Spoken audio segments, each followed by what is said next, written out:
ध्यानपतिर्लोकपतिर्धरापति पतिर्गतिश्चान्धकृष्ण सात्वतां प्रसीदतां मे भगवान सतां पति मातर्गंगे मातर्गंगे मातर्गंगे अज्ञानध्वान्तमार्दण्डं प्रसन्नाश्रम समात्मकं गिरिशाभीष्टदं वन्दे चारूरोद्धृतकौस्तुभं कृष्णकैङ्कर्यसन्मार्गदायकं ज्ञानविग्रहम् आत्मारामवहं वन्दे व्यक्ताव्यक्तस्वरूपकम् परम पूज्यपाद स्वामीजी एवं सन्तबृंद आमार दादारा मायेरा सूर्यके जखन प्रदीप देखाच्छिलेन गुरु नानक बोलेছিলেন যে সূর্যকে প্রতিহার্য এই সমগ্র জগৎ যারা আলোয় আলোকিত হয়ে আছে তাকে প্রদীপ কি রাখো। স্বামীজির এমন একটা অসাধারণ তার কর্মলীলা তার জীবন যে সে জীবন তাকে তার সম্বন্ধে কিছু বলাটা মানে বলতে গেলে উল্টো পাল্টাই কাজ করা হবে। যাই হোক, কেননা আমাদের ভগবান শিব বলছেন যে এই জগতে যত রকম পূজা আছে তার মধ্যে হচ্ছে বিষ্ণুর আরাধনাম পরম তসমাৎ পরতরং দেবী তদীয়ানাং সমর্চনম। জগতে যত দেবতা আছেন তাদের মধ্যে শ্রেষ্ঠ হচ্ছে বিষ্ণুর আরাধনা, কিন্তু বিষ্ণুর আরাধনার চেয়েও শ্রেষ্ঠ হচ্ছে পরতরং পরম, সেটা হচ্ছে কি তদীয়ানাং, যারা তার হয়ে গিয়েছে, যারা ঠাকুরের হয়ে গিয়েছে। মাধব স্বামীজি আর শৈশব সীতারামে হয়ে গেছেন এবং সেই জন্যে আমি স্বামীজির কাছ থেকে শুনেছি অল্প স্বল্প, কিন্তু আজকে এখানে আসবার সময় মানে আমার স্ত্রী এই বইটিকে প্রাণ ভরে রেখে দিয়েছিল, মাধব হৃদি। কালকে রাত্রেবেলা দিয়ে আমাকে দয়া করে বইটা বের করে দিয়েছেন। আমি সেইটা পড়ে রাস্তায় আস্তে আস্তে তো স্বামীজিকে আমরা সবসময় দেখতাম যে কোনো অন্যায়ের সঙ্গে কখনো আপোষ করতেন না, কেননা অশাস্ত্রীয় পথে চললে, খেয়াল খুশি মতো জীবনযাত্রা করলে তার অবশ্যভাবে ফল যে বড় মহৎ দুঃখ, এটা তিনি অনুভব করেছিলেন প্রাণে প্রাণে। সেই জন্য কেউ যদি পিছু নেওয়ার রাস্তায় যায় তাদের হাতে ছেলে ধরতেন, এই করিস নি। এবং সেই জন্যই অনেকে কখনো কখনো ভুল বুঝতে হবে যে স্বামীজি বুঝি ভীষণ তিরস্কার করবেন, ভোগবেন, কিন্তু স্বামীজি যেটা বলতেন সেটা হচ্ছে তাকে বাঁচাবার জন্য। যাই হোক, এই নিয়ে একজন জনৈক আজকে পড়লাম কিঙ্কর শ্যামানন্দের লেখা, অসাধারণ লেখাটা। লোকনাথ দাস, শ্যামানন্দ মানে লোকনাথ দাস। হ্যাঁ, লোকনাথ দাস, শ্যামানন্দ, হ্যাঁ, অসাধারণ মানুষটা যা লিখেছে না। তার মধ্যে দিয়েছে যে স্বামীজির কাছে ওখানে বম্বেতে একজন কোনো ভক্ত, সে সদাচারী অসদাচারী হোক বা কোনো একটা এমন কিছু করছিল যেটা গর্হিত, যেটা করাটা উচিত নয়, কিন্তু ঠাকুর নীরব দর্শক ছিলেন। কারণ ঠাকুর সবসময় সবাইকে তিনি কখনো তিরস্কার করতেন, কখনো পুরস্কার দিতেন, বোঝা যায় না। স্বামীজি তাকে ঠাকুরকে বললেন তিনি মতো চলে দাও, এরকম ভয়ানক অন্যায় করছেন। ঠাকুর নীরব রইলেন।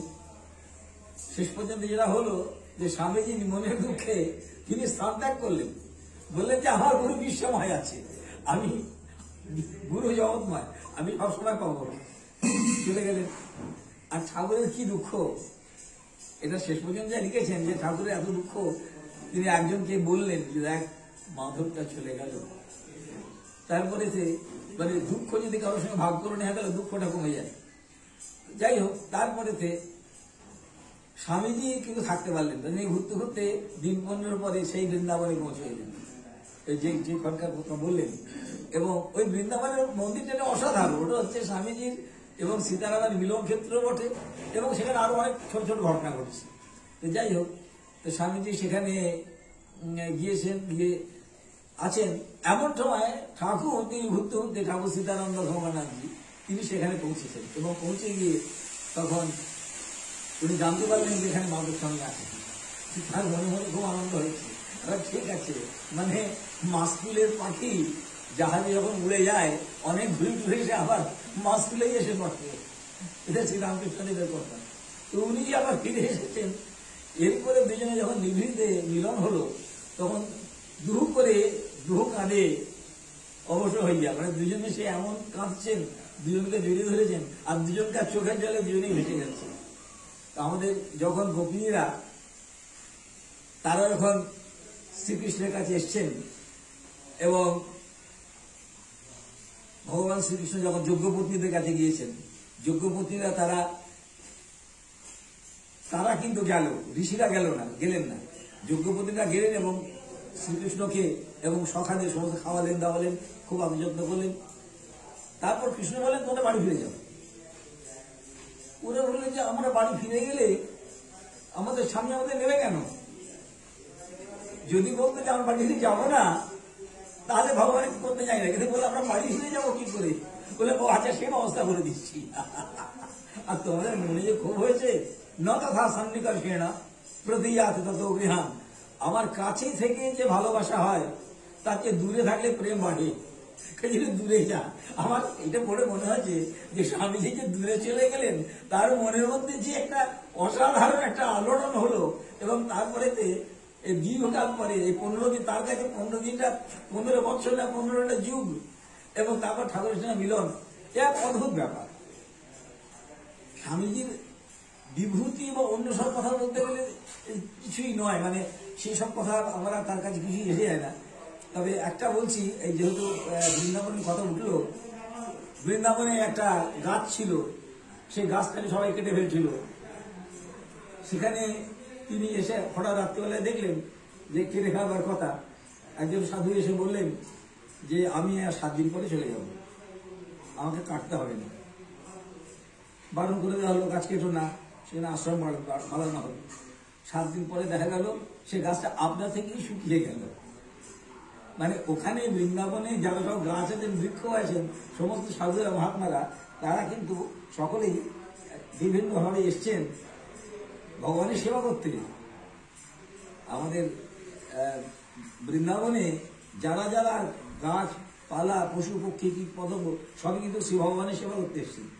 তো সেই জন্যে 7 দিন পরে তিনি গৃহ রাখলেন এবং তার যথারীতি সে সংস্কার করে সেই গাছ থেকে কাটা হল।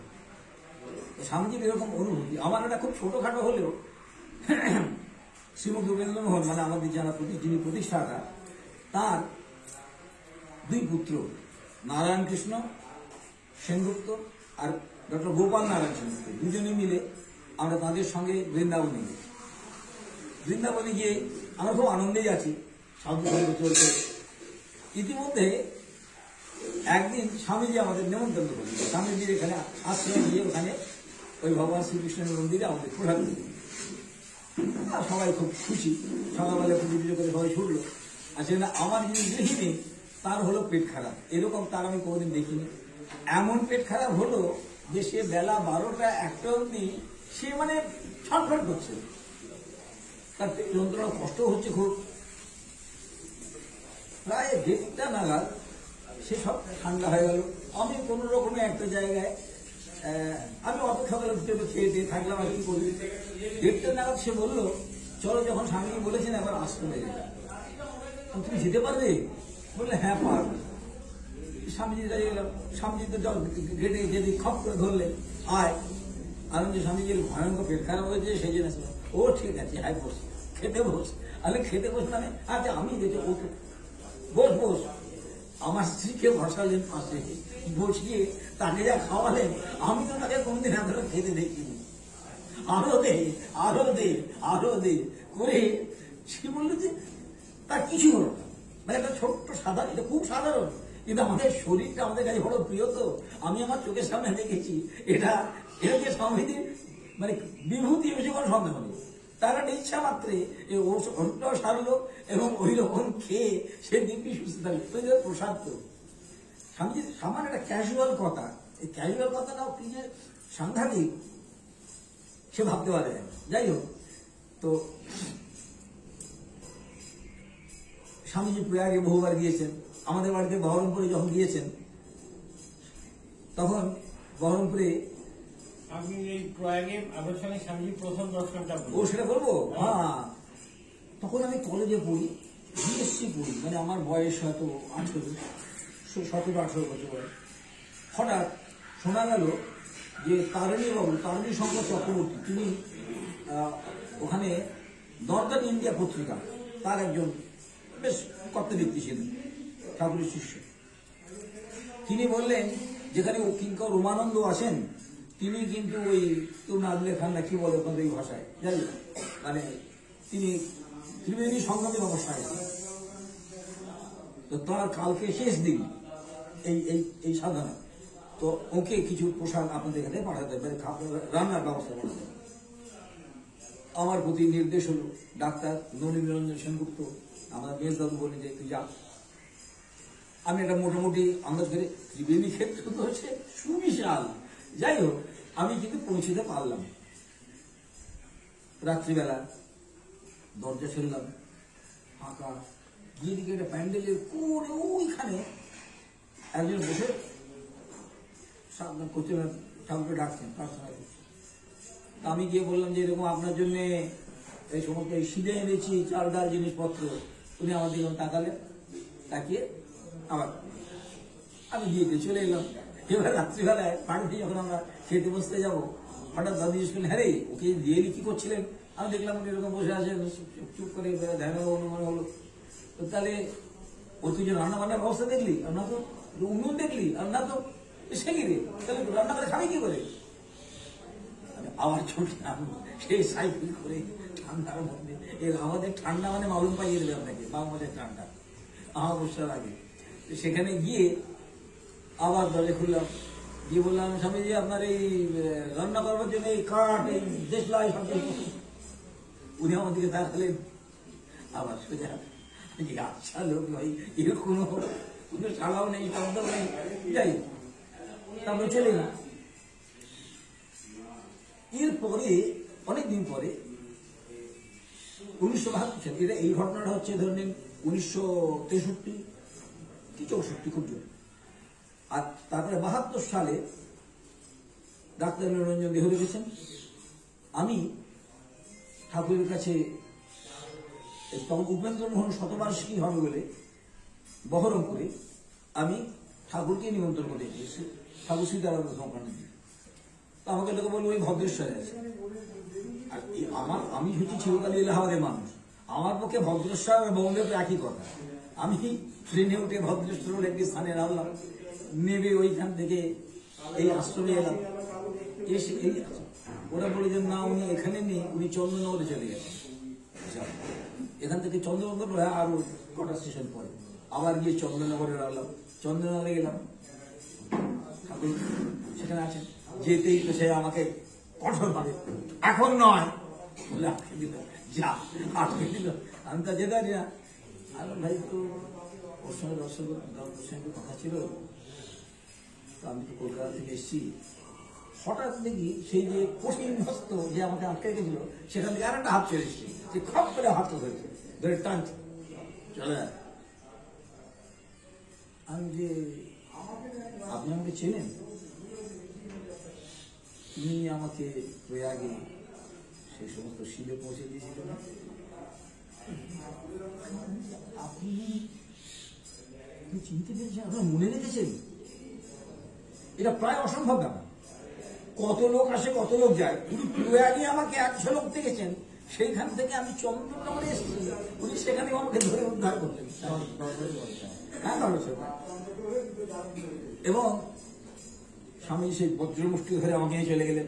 তখন স্বামীজির চেহারা, মানে আপনারা এই স্বামীজির ছবির জায়গা, স্বামীজি কি চেহারা ছিল সেটা মানে একটু কল্পনাই করতে পারে না। উজ্জ্বল মতি জল জল জল করতে চেহারা আগে যা দেখেছি। এবং তারপরে মানে তখন কিঙ্কর রোমানন্দ সবাই বলতো।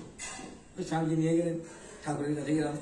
ঠাকুর এই গঙ্গার সামনে এরকম ঠিক বসে আছেন, পাটা ছড়িয়ে, মা তারে গঙ্গি, মা তারে গঙ্গি, মা তারে গঙ্গি।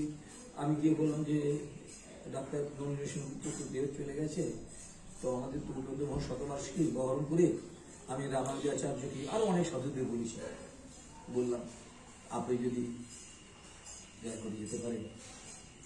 বলি নলিনী বাবু, বলি এত যে ভালোবাসা যায় নলিনী বাবাকে দেখার আগে এই জানতো না। আর এত যে কাঁদা যায় নলিনী বাবাকে দেখার আগে এ জানতো না, কথাটা তিনবার বললেন। এবং আবার বললেন শোনো শোনো, মানে অনেকে মেয়েরা কথাটা ধরছে, সবাইকে চুপ করিয়ে দিয়ে বললেন, তিনবারই কথাটা বললেন। ঠাকুর কাঁদতে লাগলেন। আমি দেখে খুবই বিহ্বল হয়ে গেলাম, যে নিজের যাই হোক, এই যে কাঁদা যায়, এই কাঁদা যায়টা আমাদের একটা ছোট একটা উদাহরণ দিচ্ছি। কলকাতায় একবার একটা সভা হচ্ছে, তো সব সভা হচ্ছে না, তখন সভা যেখানে সভা হয় সেখানে আর বসে আছেন নলিনরঞ্জন এবং অবনীরঞ্জন, দুজনে একটা কথা প্রসঙ্গ উঠলো, শ্রীকৃষ্ণের কথা, নাম মহিমার কথা। তাতে দুই ভাই একসঙ্গে একটা গান গাই। আমি কিন্তু ভালো গাইতে পারি না, কিন্তু আমি আমার ইচ্ছে হয় যে গানটা গাই আমি। হ্যাঁ, গানটা হচ্ছে দুই ভাই গাইছেন আর অঝোর নয়নে কাঁদছেন ফুটিয়ে ফুটিয়ে। আমি চেষ্টা করছি গানটা গাইতে। এমন প্রেমে মাখা হরিনাম নিমাই কোথা হতে এনেছে, এই নাম একবার শুনে আমার হৃদয় বিনে আপনি বেজে উঠেছে। এমন প্রেমে মাখা হরিনাম নিমাই কোথা হতে এনেছে। আমি বহুদিন শ্রবণে শুনেছি নাম, কখনো এমন করেনি পরাণ। বহুদিন আমি শুনেছি নাম, কখনো এমন করেনি পরাণ। কি যেন এক নবভাবের উদয় আমার হৃদয় মাঝে হতেছে। কি যেন এক নবভাবের উদয় আমার হৃদয় মাঝে হতেছে। এমন প্রেমে মাখা হরিনাম নিমাই কোথা হতে এনেছে। আমি বহুদিন শোনে শুনেছি নাম, কখনো এমন করেনি পরাণ। বহুদিন আমি শুনেছি নাম, কখনো এমন করেনি পরাণ। কি যেন এক নবভাবের উদয় আমার হৃদয় মাঝে হতেছে। এমন প্রেমে মাখা হরিনাম নিমাই কোথা হতে এনেছে। আজ হতে নিমাই তোমার সঙ্গে রব, জ্ঞানেরই গর্ব আর না করিব। আজ হতে নিমাই তোমার সঙ্গে রব, জ্ঞানেরই গর্ব আর না করিব। এবার সব ঠেলে ফেলে শুধু গৌর হরি বলে আমার নাচিতে বাসনা হতেছে। এবার সব ঠেলে ফেলে শুধু গৌর হরি বলে আমার নাচিতে বাসনা হতেছে। এমন প্রেমে মাখা হরিনাম নিমাই কোথা হতে এনেছে। নারায়ণ। তো এই যে জিনিসটা এইভাবে ওদের আমি নাম করতে দেখেছি। ঠাকুর যেটা বললেন যে এরকম এত যে কাঁদা যায় এর জানা ছিল না।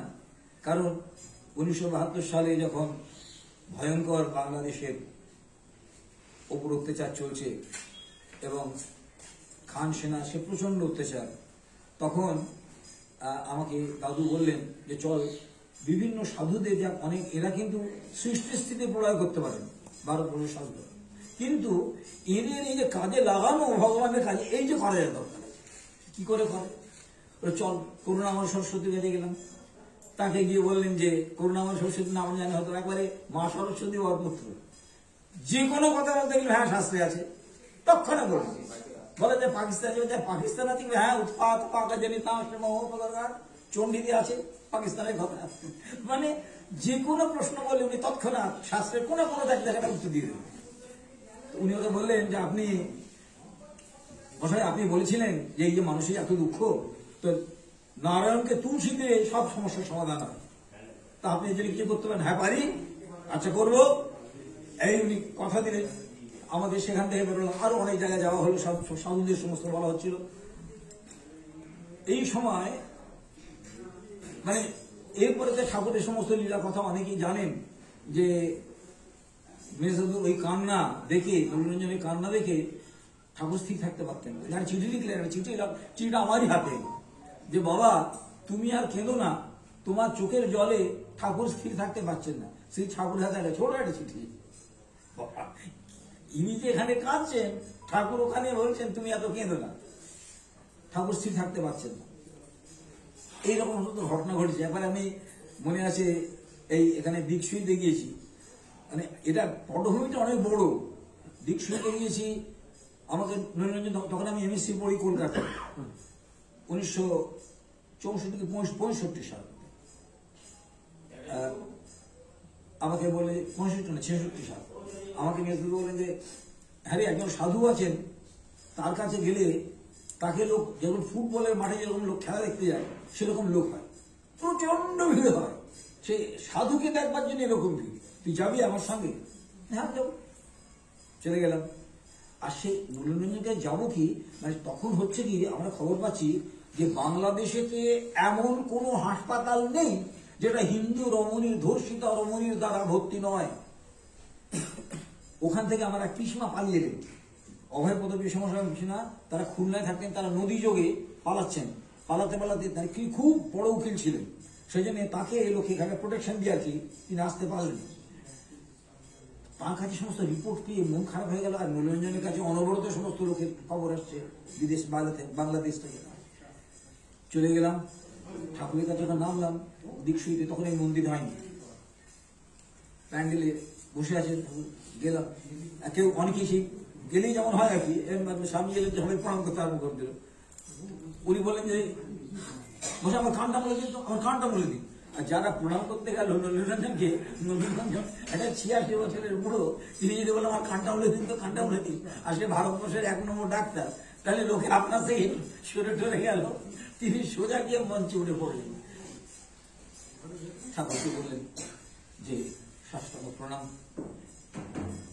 উনি এরকম বলতেন যে এক জায়গায় লিখেছেন যে যখন মহারাজা রাস্তা দিয়ে যায়, তখন যে জমাদার সে আগে রাস্তা ঝাড়ু দিতে, পরিষ্কার করতে করতে চলে যায়। তা আমাকে ঠাকুর আপনার চেয়ে আগে পাঠিয়েছেন এই রাস্তা পরিষ্কার করার জন্য, মানে নিজেকে জমাদার বলছেন আর কি। যাই হোক, এই মানে দীনতা, এই যে ভগবানের আশ্রয়, সাধুর আশ্রয়, দীনতাটা যে কতখানি প্রয়োজন এটা চোখের সামনে দেখেছি আর কি। মনোরঞ্জন বলেন যে ওখানে এরকম সমস্ত সতীত্ব নষ্ট হয়ে যাচ্ছে, জানেন। ঠাকুর বলেন সতীত্ব থাকলে যেতে পারে, নষ্ট হতে পারে। চুপ করে গেলেন। তারপর বলেন ওখানে যে নাম, আপনি এখানে এত নাম করাচ্ছেন, নাম হচ্ছে, সে দেশে যে নাম উঠে গেল। ঠাকুর বন্দী হয়ে বলে কি করতে পারে, কিছু করতে পারে না। আরে তুমি একটা কাজ করো তো, একজন কাকু একটা হার্টের অসুখ করেছে, তুমি গিয়ে দেখে আসবে, তুমি দেখে আসবে। চলে গেল। এই যে আমার সঙ্গে এসছেন, শুধু কাঁদতে কাঁদতে এসছেন গাড়িতে। এর আগে 3 দিন বাড়িতে ওর খাবার সময় বসে দেখেছি, উনি 3 দিন খেতে পারেননি। ওই ভাতটা ভাঙেন, কাঁদতে থাকেন, তাহলে উঠে পড়েন। 3 দিনের পরে এসছি এখানে। যখন ঠাকুরের কাছে আছেন তখন চুপচাপ আছেন, কিন্তু যখনই একা তখনই কাঁদছেন, অঝরে কাঁদছেন যে মানুষের এত দুঃখ। একটু পরে দিকে দেখে ঠাকুরের পায়ের কাছে আমি বসে আছি, পাশে নিরঞ্জন বসে আছেন, ঠাকুর মাঝে মাঝে রিপিট করে চাইছেন। হঠাৎ বললেন, আচ্ছা আমি ব্যথা হারিকে বলছি তোমার ব্যথা দূর করে দিতে। বলে নিরঞ্জনের বুকে হাত দিয়ে বললেন, তোমার ব্যথা দূর করে। যেই বললেন নিরঞ্জন সমুদ্র থেকে যে লোকটা ধরুন প্রায় 3 দিনের উপর খায়নি, এইরকম কাঁদছে, অধরে কাঁদছে, তিনি উঠে পড়লেন, বলে জয় ঠাকুর সীতানন্দ কানাদির জয়। আবার সমস্ত দুঃখ চলে গেল। আর আশ্চর্য হচ্ছে যে তারপর থেকে আর একটা খবর আসেনি নারী নির্যাতনের বাংলাদেশ থেকে। ঠিক যেন একটা ভোজবাদীগুলো বন্ধ হয়ে গেল। এই যে এতগুলো উনি বলতেন, মেজদাকে বললেন যে মশাই একটা তারকেশ্বরে যদি লোকে হতে দেয় আর তাতে যদি তার সুই ব্যথা বা কোনো ব্যাধি সারে, সে বলে ঠাকুর তো জাগ্রত। আর আজকে আপনাকে দিয়ে এতগুলো লোকের, এত শত সহস্র লোকের ওখানে প্রারব্ধ খণ্ডন হয়ে গেল, তাহলে আপনাকে কি বলবো? ঠাকুর হা হা করে হাসতে হাসতে কি বলবে? যাই হোক, এই হচ্ছে ব্যাপারটা। সেই জন্যে এ এক অদ্ভুত লীলা, এবং এই সমস্ত লীলা প্রত্যক্ষ করার, ঠাকুরের সঙ্গে থাকার আমাদের বিরাট সুযোগ হয়েছে। আর মাধব স্বামীর কথা বলছি, মাধব স্বামীর কথা বহু ঘটনার মধ্যে একটাই বলছি, সেটা হচ্ছে যে একবার স্বামী মাঝে মাঝে আমার খুব এম্বারাস করবেন, সত্যি কথা বলছি। জেনেই বলতেন, এই যে ডাইরেক্টর এখানে আয়। আমি ডাইরেক্টর নই রে বাবা, আমি তখন জয়েন্ট ডাইরেক্টর, আমার উপরে অ্যাডিশনাল ডাইরেক্টর, তারপর ডাইরেক্টর হয় না যেটা। আমি স্বামী ডাইরেক্টর না, আমি জয়েন্ট। এক ভদ্রলোক বাইরে এসছেন, সে একটা ম্যানেজমেন্টের একটা গুরু, মানে সে ম্যানেজমেন্টের একটা ইনস্টিটিউটের ডাইরেক্টর। উনি তাকে বলেন, এই যে ডাইরেক্টর এগ্রিকালচার ডাইরেক্টর, ডাইরেক্টর তো ত্রিবেদী, কালকে তো সে মিটিং করে এলাম। আমি বললাম যে স্বামীজিকে আমি আর পাচ্ছি না, আমাকে যেখানে সেখানে এরকম বলে দেন। আরে উনি সমানে আমাকে ডাইরেক্টরই বলবেন, কিছু তো অন্য কিছু বলবেন না। আমি জীবনে কখনো ডাইরেক্টর হতে পারি না, কারণ আমার উপরে যারা আছে তারা আমাদের বয়সে কম, তারা রিটায়ার করে যাবে, কোন সম্ভাবনা নেই। আমি তো উনি বলে যাচ্ছি। এরপরে হলো কি, অদ্ভুত অফিসের সমস্ত পরিবর্তন হলো, সেসব কথা এতখানি বিস্তারিত বলা যাবে না। হয়ে হলো কি, গভর্নমেন্ট থেকে একটা নোটিশ করলো যে সবাই দরখাস্ত করো অমুক জায়গায় ডাইরেক্টর, এই food processing industry and horticulture, এই যত কোর্স চলে যাচ্ছে, এই যত সমস্ত হর্টিকালচারের ব্যাপার আছে রাজ্যের, তারা ডাইরেক্টর নিযুক্ত হবে। বায়োডেটা দাও, সে বায়োডেটাতে আমি সিলেকশন করলাম।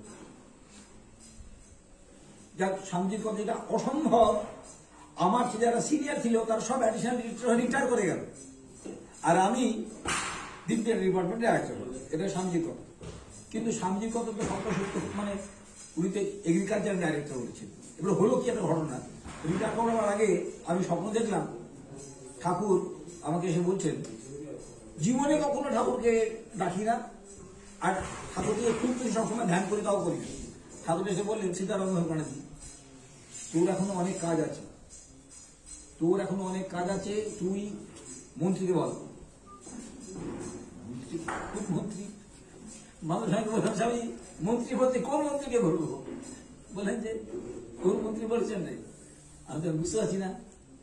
আমি মন্ত্রীকে বললাম, শৈলেন সরকার তখন মন্ত্রী ছিলেন, তাকে বললাম যে এরকম সীতারাম যে কথা বলছেন।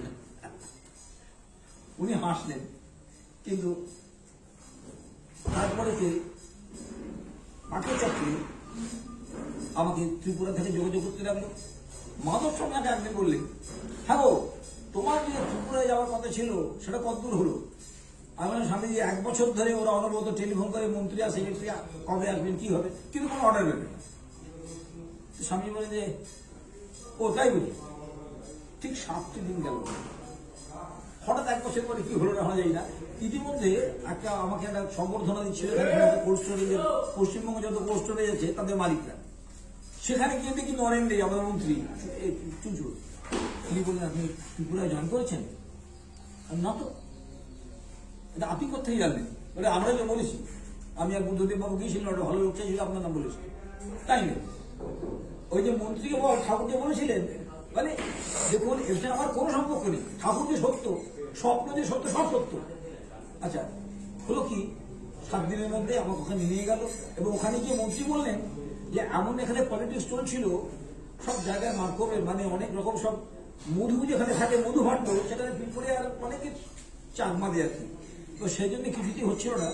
যে সেক্রেটারি এখন রয়েছে তাকে একদিনের জন্য দিল্লি পাঠিয়ে একদিনের মধ্যে তাকে অন্য জায়গায় ট্রান্সফার করিয়ে আপনার অর্ডার বেরি করিয়ে আপনাকে টেলিফোন করে আনিয়েছে।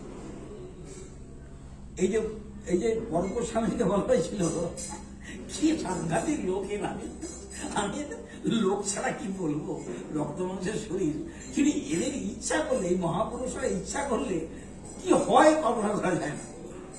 গেলাম, আর মহাপুরুষরা এই যা কিছু করা বলেন মুখ দিয়ে, সেটা দিয়ে ভগবানের বলা আসল কথা, এটা আমরা বুঝতে পারি।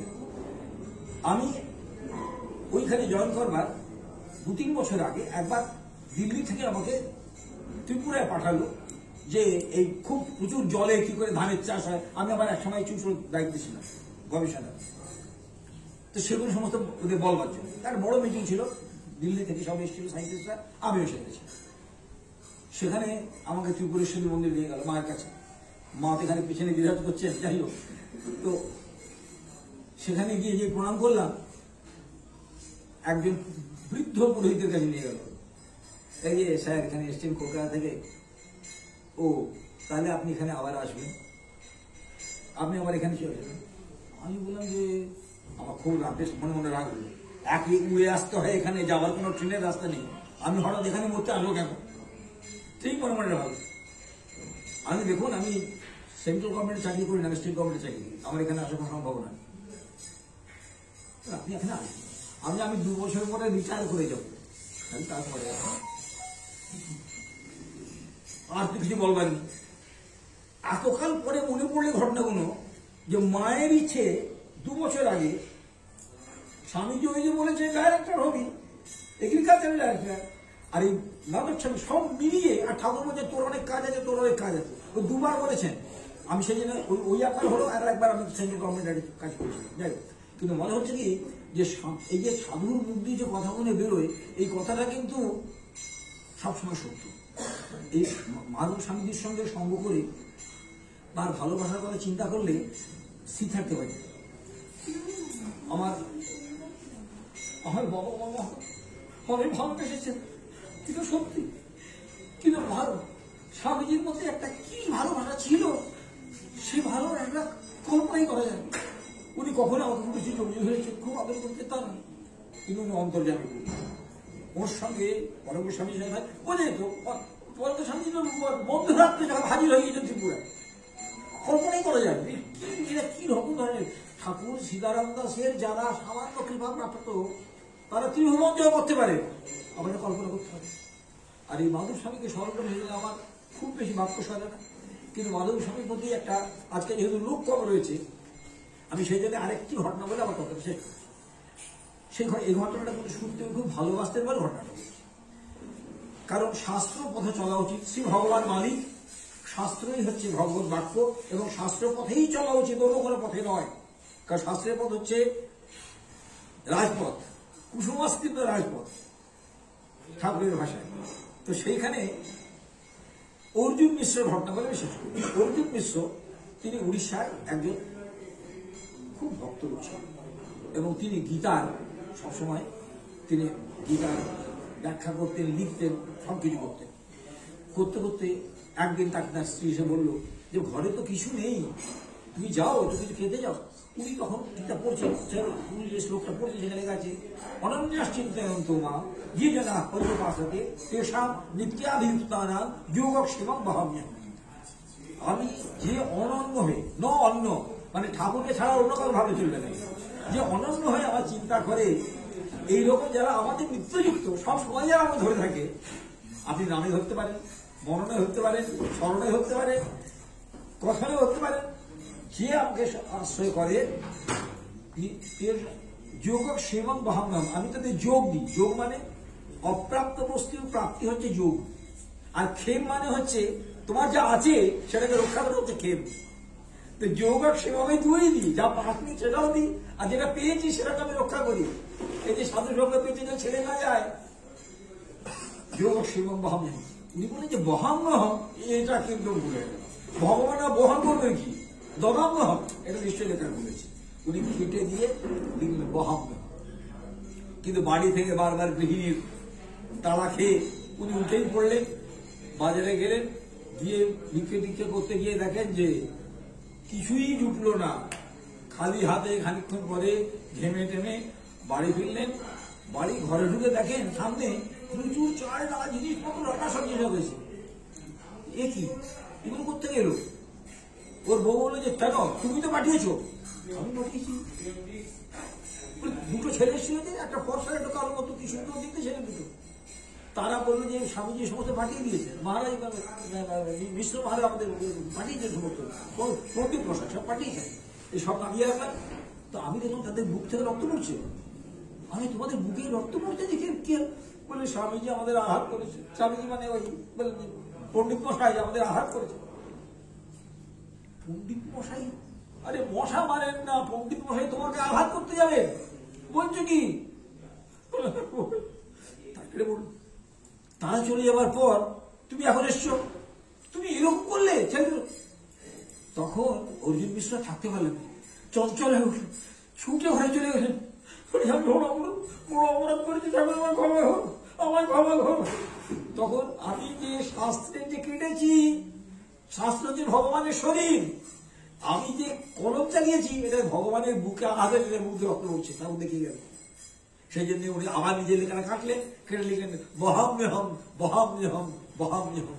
তাই যে জানা করিয়ে মাসাতে, যারা সেই চরণ আশ্রয় করবে, যে একবার বলবে ঠাকুর আমি তোমার, তবাস নেই, আমি তার ভাগ, তার কোনো চিন্তা নেই। যত অপরাধ করো, যত পাপ করো, যত দুঃখ থাক, ওই স্মরণে যদি কি একবার স্মরণ নেয়, তাহলে আমি তাকে রক্ষা করবো, আমি তাকে রক্ষাই করবো। এই যে ভগবান যে কথাটা বলেছেন, যে আশ্বাস বাণী, এই বাণীটা ওই ঘটনা দিয়ে সিদ্ধ হল। স্বামীজি এই ধরনের প্রসঙ্গ খুব ভালোবাসতেন। যেখানে যেতেন এই তুই ভাগবত পাঠ করতে বলতেন। আমি বলতাম যে ঠাকুর আমার স্বামীজি পাঠটা গুরুর আসনে, আমি ছোট্ট বয়স থেকে যেখানে যাই সেখানে লোকে ভাগবত পাঠ করতে দেয়। তা আমি আমার গুরুর আসনে বসা বারণ হচ্ছে, আমি গুরুর আসনে বসবো। উনি বললেন যে সুতোকেও ঋষিরা বসেছিলেন, আমি তোকে আদেশ করছি তুই পাঠ কর। তাহলে আমি কি বলতে পারবো না, যাই হোক সেখানে। সেই জন্য স্বামীজি দয়া করে, স্বামীজির কৃপাতে আমরা সবাই কৃপাধন্য, আপনারা সকলে কৃপাধন্য, আপনাদের সকলকে আমার সাষ্টাঙ্গ প্রণতি। স্বামীজির চরণে আমার কোটি কোটি দণ্ডবোধ, এবং প্রার্থনা করি যে তিনি যেন আমাদের সকলের মধ্যে সেই ভাব, তার যে সত্যের ভাব, তার যে দেবত্বের ভাব, তার যে সেবার ভাব, তার যে সাধুদের ভালোবাসা, সেজন্য আমাদের প্রবর্তন করে। জয়ন্তী শাস্ত্রাণী ভ্রবন্তী দাম্ভিকা, দৃশ্যন্তি সন্তু নিপবন্তী নাস্তিকা।